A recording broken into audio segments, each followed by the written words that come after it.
So I just got through reading Leviticus, and I hope y'all can hear me correctly because I have on the elastics for the braces. What I gather after reading Leviticus is that this is the part of the Bible where basically the law is broken down, the rules of the land is broken down. I gotta tell you the truth, it doesn't sound like what I would think is holy. It sounds like government. I feel like I was reading a contract, a government contract, or I was just reading like a law book or something like that. But in Leviticus, it's like the first church, what they call it is 10 meetings. They made it and the rules for the church and how the church was supposed to be built. It discussed like either tithing 10%, paying people back 20%, talk about what people are owed, what people are worth, what people are valued at, what animals are valued at.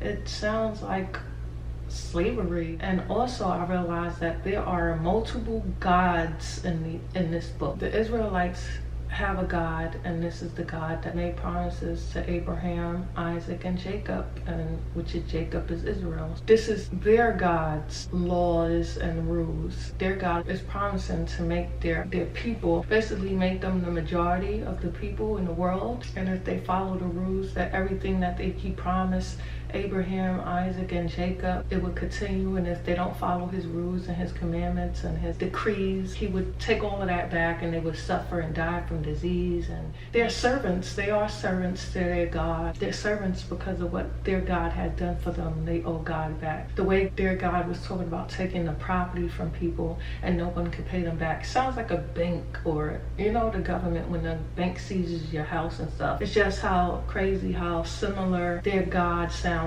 to the government that I know today, and how much of it sounds like a law book than what I thought a Bible should sound like. The laws and the commandments and the decrees that was set for the people of Israel is not the same for everybody else, unless, say, if people are foreigners in their land. I guess today what that would be immigrants. So if foreigners, or they're natives, the people that live there, or slaves, they all have to follow the rules of their God. So that means like going back to like slavery in the US. I heard it say before, like, how can their God, the slaves' gods, be the same God as their masters? And I got what they were saying, but I didn't understand it in full until I read this part of the Bible. So they only rented the land, is what their God said. They rented the land from each other. When one person possesses at the time, another person could buy the land from the other person, but none of them really owns it because it belongs to their God, which makes sense to me. I think all land, period, belongs to the land, belongs to everyone. Actually, no one could own nothing, but people still do it. So hey, word of God to Moses, to the priest. The priests have so much power. Priest is the doctor. They diagnose disease. They say what's right or wrong. They lawyers, they judges. They value how much someone is worth, what property is worth. It's like everything is their decision. Although this is the next day, I still woke up with this on my mind, so I just want to say it real quick before I forget and before I move on to Numbers. When Moses went up to Mount Sinai to write down on the tablets what God is telling him, the commandments and the rules, he was there for 40 days and 40 nights on the mountain. So the people thought that he wasn't going to come down. They thought that he was up there for too long. They asked his brother Aaron, the priest, or who's going to be soon to be the priest of the church. They asked him, like, what is Moses doing up there so long? We need a God of our own. Like, as quick as like only 40 days and 40 nights, they was ready for a new God. So then to calm everyone down, Aaron, I guess he didn't know what to do really in this situation. So he made a sort of like a temporary God. So until Moses came down, so the people start worshiping this melted gold, this calf or whatever that he made it into. Moses came down. He's very mad at the people and said, "Why would you do this?" And also the God of Israel was mad at the Israelites and said, "But I should kill them all. I should wreak havoc on them all because I am a jealous God." But I remember, and I remember in Genesis when Cain killed his brother Abel, God told him, "Why the tantrum? If you do well, won't you be accepted? And if you don't do well, sin is lying in the wait for you, ready to pounce.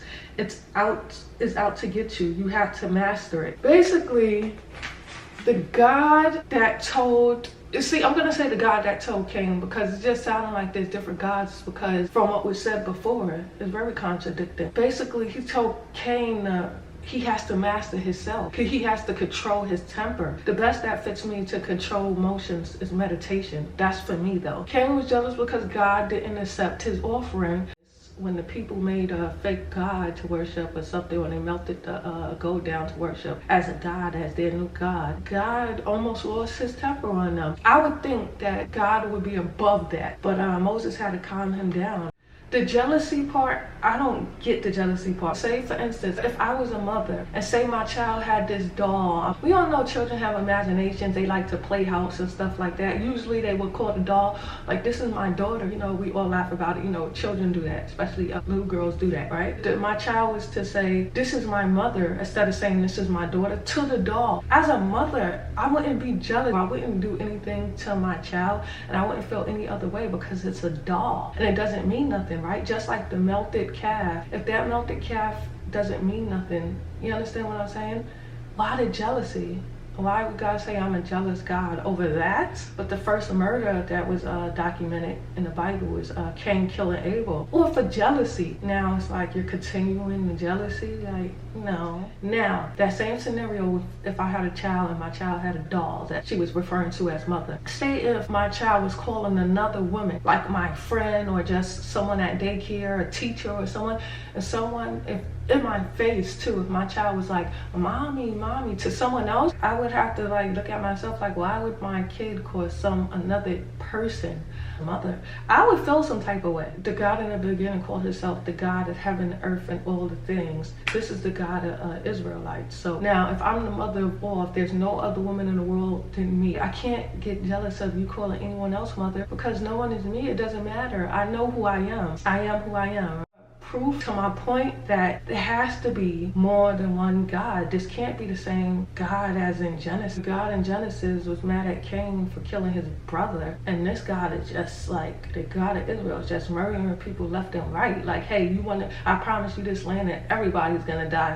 He told them that don't be hard on each other, don't treat each other as slaves, because remember, you was once slaves in Egypt. People that aren't Israelites that they buy, that's not part of their community, their congregation, is to be treated as a slave. Like, they could be hit, they could be beaten, and all this other stuff. Yeah, I remember when we were slaves in Egypt, but I remember it for anybody else. Anybody else, they don't have to be Israelites. I would feel sympathy for anybody in a situation, not just for my people. But if you have slaves, you treat them bad. But if an Israelite works for you because he becomes poor, that's not a slave. He shouldn't be treated like a slave. He should be basically treated like, a helping hand. Why have slaves at all? Shouldn't you know how that felt? Why would you want to do that to anyone else? Why would somebody even have to tell you that? It's common sense. Even the slavery in the U.S., I wouldn't want nobody to go through that now, today, and I wasn't even there. Basically, the difference is treatment. Oh, if somebody has to come, if an Israelite has to come work for you because he gets poor, treat him like a helping hand, not a slave. Oh, okay, but is he doing the same thing? Why can't you treat everyone nicely? It's almost like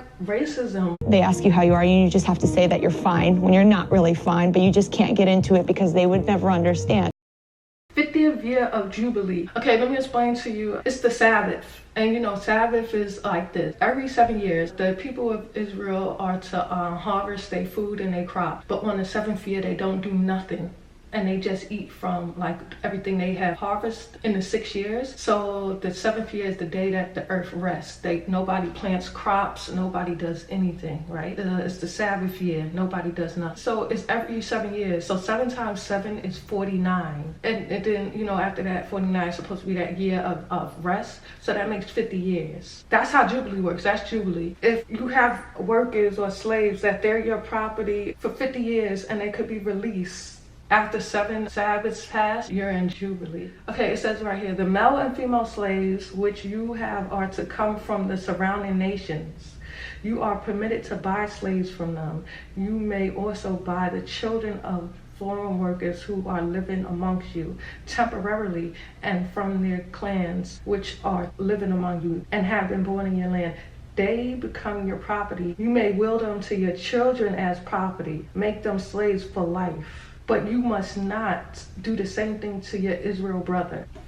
That is crazy. That's not the way you treat a guest. That's not the way you treat people. I hate to say it, but this God is becoming mean. The God of Israel was talking about the Israelites when he said that the Israelites could go free after 50 years. So the Israelites won't be considered slaves amongst their people. They will be only considered a helping hand. As a man of hire, he is to be treated as a man hired from year to year. So he used to be treated like a hired hand, a helping hand, not a slave. And after 50 years, if he has redeemed himself, you know, or whatever sin he committed or whatever he did to get himself in a situation, he could become free after 50 years of being working. So that reminds me of retirement, how we do today. Like, okay, after you work for this company or after you work for this person, 50 years you could retire, or something, 30 years you could retire. That really sounds like how it goes on today in the US with when people work. I think the retirement age is 65 now, 62, I don't know. Count down the years. So it won't even be, it could be less than 50 years, because if you're like